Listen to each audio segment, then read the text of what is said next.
Mchanga wa wakati unatunongonezea hadithi za utukufu wa zamani, ufalme wa mafarao na piramidi, miungu na miungu wa kike, ambapo hadithi zilianzia chini ya jua kali la jangwa. Misri ya kale, chimbuko la ustaarabu, inaendelea kuivutia dunia kwa siri na ukuu wake. Kutoka kwenye bonde lenye rutuba la mto Nile, uliibuka ustaarabu usiofanana na mwingine. Wamisri wa kale walijenga makaburi makubwa ambayo yamedumu kwa muda mrefu, ushuhuda wa ujuzi wao wa usanifu. Maandishi yao tata ya hieroglyphics yalirekodi historia yao, imani na hadithi, yakitupa taswira ya ulimwengu wao wa kuvutia. Mafarao, waliohesabiwa kuwa miungu hai, walitawala kwa mamlaka kamili. Enzi zao zilijaa sherehe za kifahari, miradi mikubwa ya ujenzi, na mapambano ya mara kwa mara ya kutafuta mamlaka. Hadithi za watawala hawa, za kweli na za kubuni, zimeenea kwa karne nyingi, zikihamasisha kazi nyingi za sanaa, fasihi na sinema. Mvuto wa Misri ya kale unazidi vitabu vya historia na majumba ya makumbusho. Hadithi zake nyingi za mythology, picha za kuvutia, na hadithi za kusisimua zimewavutia watengenezaji wa filamu kwa zaidi ya karne moja. Kuanzia masimulizi makuu hadi matukio ya kimapenzi, mandhari ya Kimisri yamepata nafasi kubwa kwenye skrini ya fedha.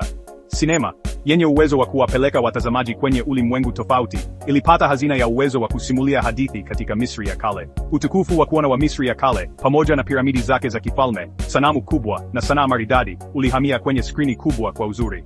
Ugeni na fumbo la utamaduni wa Kimisri wa kale ulitoa mandhari ya kuvutia kwa masimulizi ya sinema. Hadithi za mafarao wenye nguvu, hila za mahakama hatari, na mapigano ya miungu na wanadamu viliwapa watengenezaji wa filamu nyenzo nyingi za kusisimua. Historia ya sinema imejaa filamu ambazo zimepata msukumo kutoka Misri ya kale. Baadhi zimejaribu kurudia matukio ya kihistoria, huku zingine zimetumia mythology ya Kimisri kama chanzo cha matukio ya ajabu.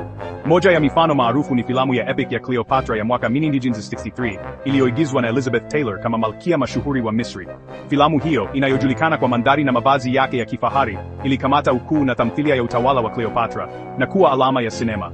Aina ya filamu za adventure pia mara nyingi imegeukia Misri ya kale kwa msukumo. Filamu za The Mummy, kwa mfano, zilifufua laana za kale na viumbe vya kutisha, zikiwavutia watazamaji kwa mchanganyiko wake wa kutisha na vitendo. Hata leo, mvuto wa Misri ya kale unabaki imara. Watengenezaji wa filamu za kisasa wanaendelea kupata msukumo katika historia yake, mythology na picha zake maarufu. Mvuto wa kudumu wa Misri ya kale unaonyesha nguvu ya hadithi zake na mvuto wa kudumu wa urithi wake wa kitamaduni. Filamu kama Gods of Egypt na The Mummy iliyotengenezwa upya, ingawa hazikupata sifa kubwa kila wakati, zinaonyesha uendelevu wa biashara wa mandhari ya Kimisri katika sinema.